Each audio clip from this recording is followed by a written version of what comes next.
We some cannot do patients. great work without nasal Yes. endoscopy. And I think most of the time it is being underutilized or not being used it until its maximum potential. So it should be discussed about any things which is overlooked. When you do scope, do you have any systemic approach to do a scope, or you have any like 1, 2, 3 steps? If you say you are a rhinologist, you must be good at nasal endoscopy. The Rhinology Room. Conversations beyond guidelines. Welcome to a Rhinology Room. Welcome. So today we are at a new cafe in Yep. Ekamai, right? And I told you to dress nice, not like super glamorous. No. Okay, She asked me to dress like this. okay, my fault. So should we order something first? ขอสั่งกาแฟหน่อยนะคะ Actually, I would prefer chamomile. Chamomile. Yeah, just Okay. smells Yeah, good. soothing, right? Okay. Yeah. So today we decided to talk about the topic that is actually very common, but we often not talk about it enough. And it's actually our magic tool in Okay. diagnosing patients. What it is. TikTok. TikTok. Penis. What? Penis? Penis. Oh my God. No. TikTok. It's Headlight. seriously? This is my magic wand. It's your magic. Yeah.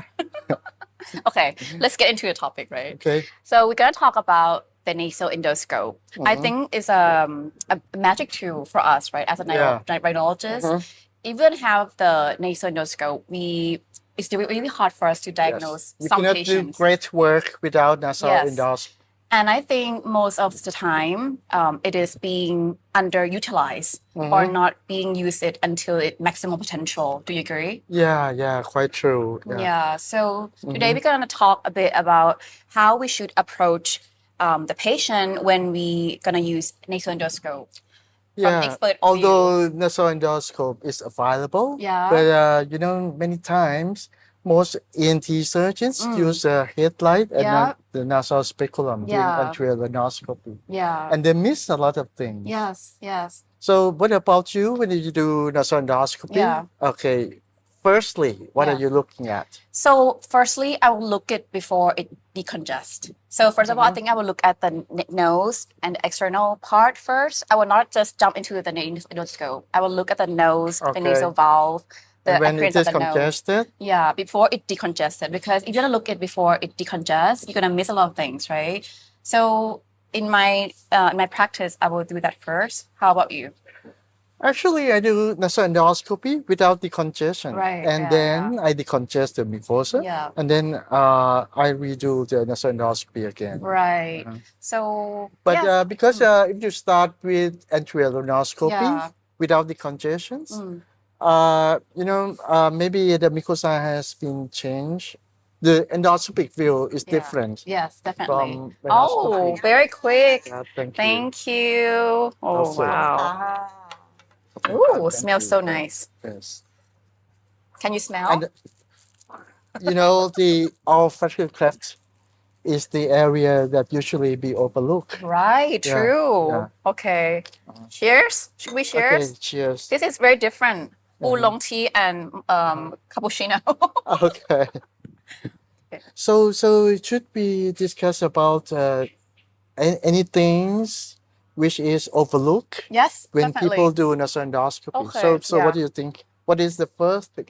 Actually, olfactory cleft. Yeah, is first it's one definitely olfactory cleft. Second is the swell body, right? So Septal swell body. Yeah, septal swell body. So let's talk about something that people usually look first. Right? Okay. First of all, I think we never overlook the inferior turbinate. Second, the septum. But what is overlooked about the inferior turbinate Yeah. is the change after decongestion. True, that is very true.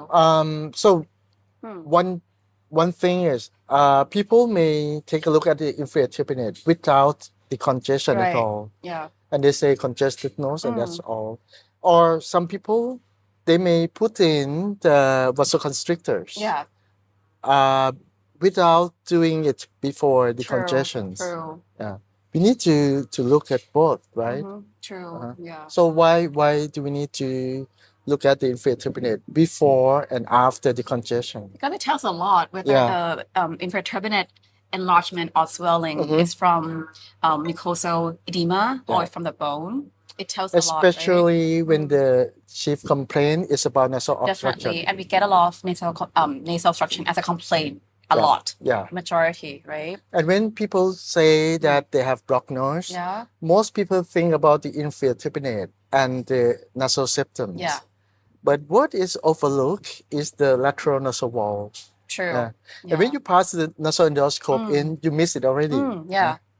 So you should keep it in mind. Yeah.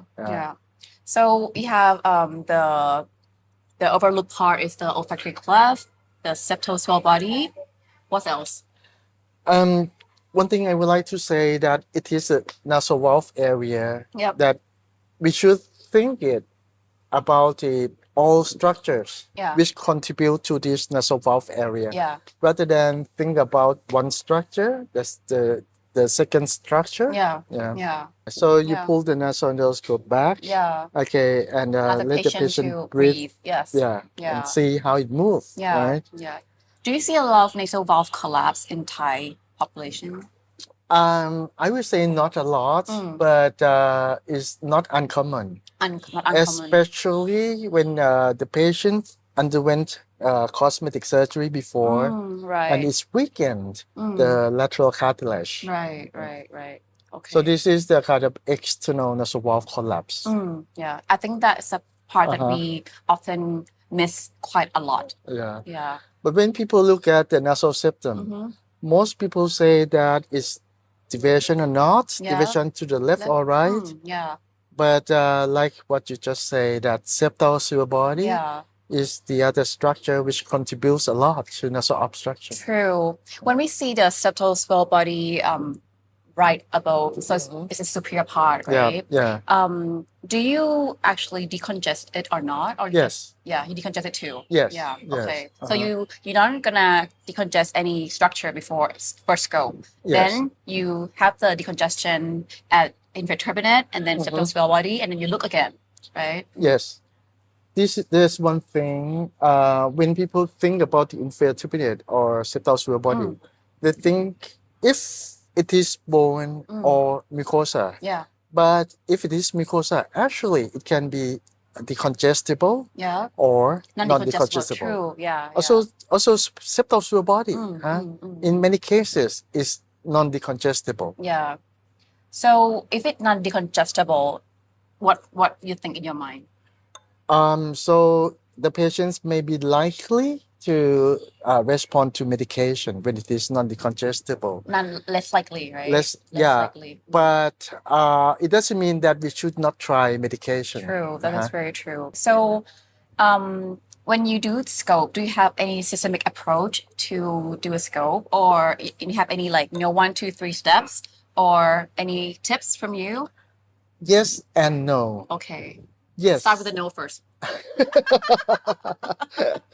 Start with the no. Start with anything. Okay. I'm going to say yes. When I was young. Oh, how young?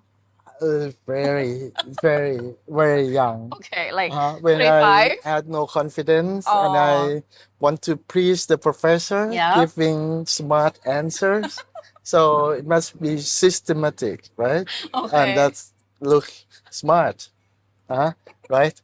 Yes. But actually, in reality, it's up to the complaint of the patient. If they complain about blocked nose, I pay attention at the nasal valve area.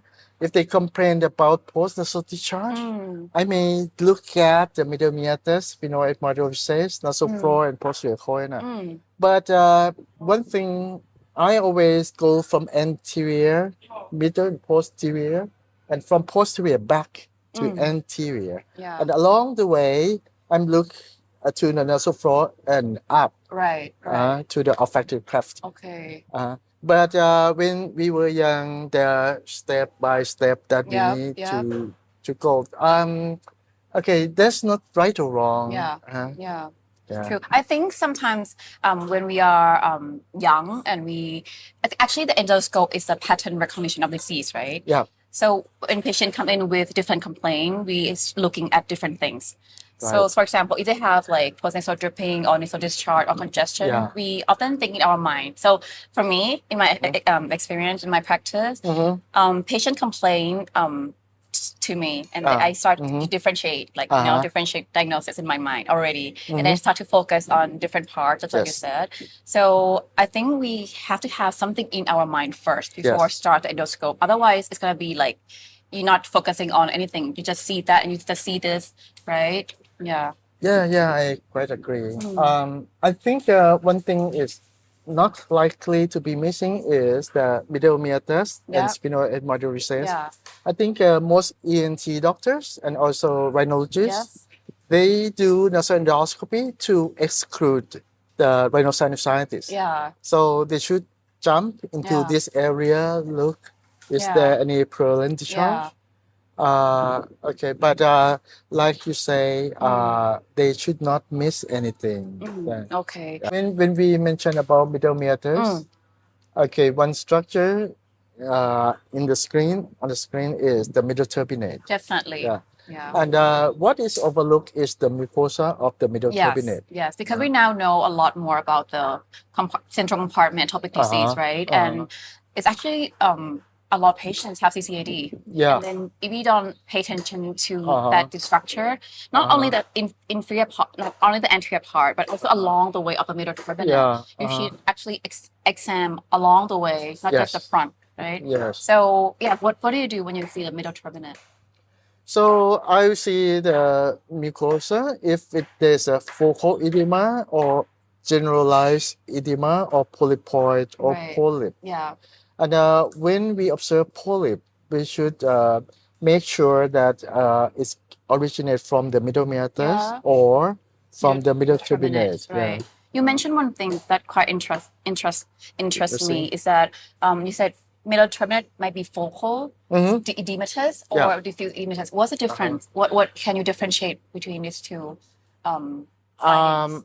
I mean, when we look for the whole structure, sometimes there's just edematous area, which I say focal edema. Actually, it doesn't mean anything because, when the patient come to the next visit, maybe it's gone. After intranasal steroid spray, maybe it's reversed to normal mucosa. Right. But if the general mucosa of the middle turbinate is edematous, it means a lot of things, especially there must be something that exposed to that area. area. Oh, that's like, interesting. It can be allergen. Yeah. It can be particulate matters. Yeah. Or anything. So you mean that generalized edematous or even focal edematous of the middle turbinate doesn't equal to CCAD? Is that correct? Correct. Okay, Yeah, so you have to correlate with the history. Yeah. Always. Yes. Because even PM 2.5 or smoke or whatever can contribute to this edematous of the mucosal change. True. Okay. True. Okay. So do you want to give examples of some disease that we see commonly in the practice and we often maybe overlook or we didn't pay much attention when we use this endoscope? I think the most common disease is allergic rhinitis Right, yeah. and chronic rhinosinusitis.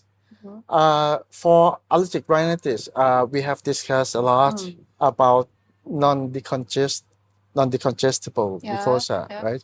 Because when the doctors think that it is mucosal disease, they think it's decongestible, which maybe not. But for rhinosinusitis, especially for type 2 inflammation, it's not related to osteometal complex. So the patient can have polyps, especially at the olfactory cleft. The patient may have REAH or REA, right? And this is very important. It's suggesting a lot of information. Yeah, you mentioned about olfactory cleft that have REA and also polyps.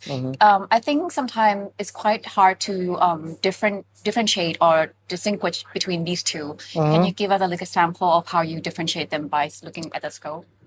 Actually, you don't need to differentiate between these two because when you take the biopsy of the Yeah, mucosa yeah. there, and the patient have fear, the pathology may be type 2 nasal polyps. It can be eosinophilic polyps. Right. And these two diseases are related to each other. So my meaning is, okay, if you assess the CT scan and you observe diffuse inflammation Yeah. in all sinuses, and you observe the polyp at the olfactory cleft, actually it's ECRS. Yep. But if you just see that the hematoma or polyp at the olfactory cleft, but no diffuse inflammation along the paranasal sinuses, it's maybe rare. Right, true. And also the mucus is very important findings, right? Yeah. The findings of mucus as its purulent discharge or eosinophilic mucin is very it can tell us a lot. Yes. Yeah. Do you want to give us a little sample of the findings? When I will give examples that the people should overlook at this mucin. One thing is, we can take this for histopathology evaluations, right? And you can take it's very easy, because the eosinophilic mucin is really thick. Yeah, it's very thick. Yeah. That last episode, I tell you that in the operation room, it takes forever to like suction them out from like difficult area like frontal. Yeah, because it's very thick. Yeah. But one thing is, it's written in the guideline that you should assess tissue eosinophils. Yeah. The guideline does not say much about this mucin. Yeah. So that's why this is missing. I see. Do you agree that even in the normal finding nose, like non-allergic rhinitis or neurogenic rhinitis, the nose can look normal, but the patient can be very symptomatic. So even though the nose looks fine, don't just say that their nose is normal. Yeah. Right? I will ask the patient when I do the nasal endoscopy and the nose is quite fine. I will ask the patient, how do you feel? Yeah, right now. Give a WAS scale, for examples. If some patient may say that, no, I'm good.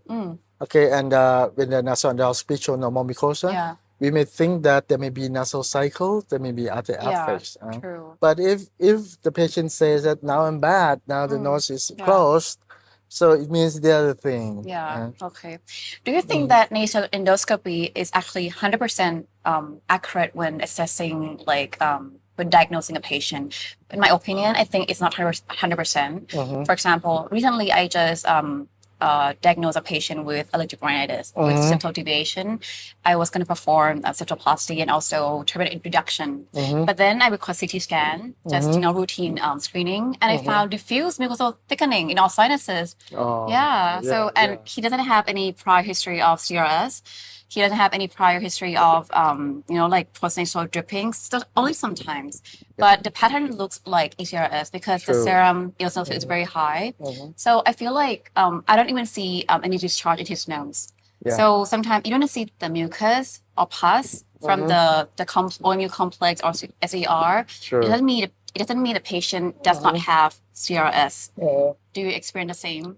Yeah, because it's just give us information, but not complete information. Yeah, true.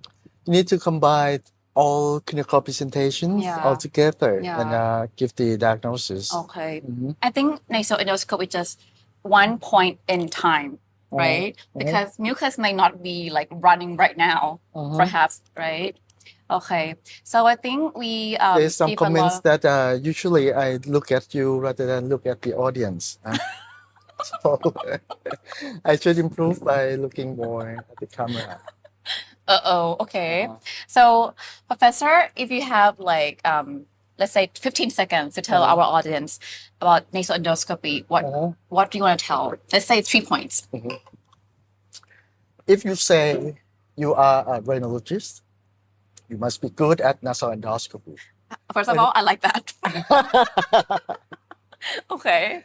And when you say you are good at nasal endoscopy, you must have the system in your mind which structures should not be overlooked. You just not jump into one structure and miss a lot of things. All give you good information. Okay, starting from the lateral nasal wall, getting into the inferior turbinate and the nasal septums, septal body, go to the middle meatus and middle turbinate, and look at the discharge around the sphenoid recess, the middle meatus, then look up at the olfactory tract. I think there's one more point. What? You only 2 points. Only one? That's all. I think, okay, I'll give one more thing. Patients What? should not be discomfort when we do the nasal endoscope. Oh, yeah. Yeah, right? Right. Patients should be comfortable enough for us to do the endoscope. Otherwise, it's very uncomfortable experience for them. How do you comfort the patient? Oh, okay, first of all, well, your hand must be quite, you have to be able to control the scope quite well, and you're not going to touch all the mucosa everywhere, right? So I think that's the first point. The second is after you decongest and you get the silocaine, so they're gonna numb the mucosa. So that's the part that you get them more comfortable. Yeah. And third of all, I think I always tell the patient that what I'm gonna do. Like I'm gonna pass the scope into the nose. Yeah. It might feel a little uncomfortable. I would tell them all the time. Otherwise, otherwise sometimes you just put anything in patient mouth or nose without acknowledging them. I don't think that is a nice approach to any procedures. Yeah. I can't agree more. Communication. Important, very important. Yeah. So talk to your patient. Yeah. So see you next episode, and I will make sure that we discuss our outfit before we come to the for the episode, right? Okay. He looks like he's going to a ball, and I'm looking like I'm just attending a cafe. Okay. Cheers.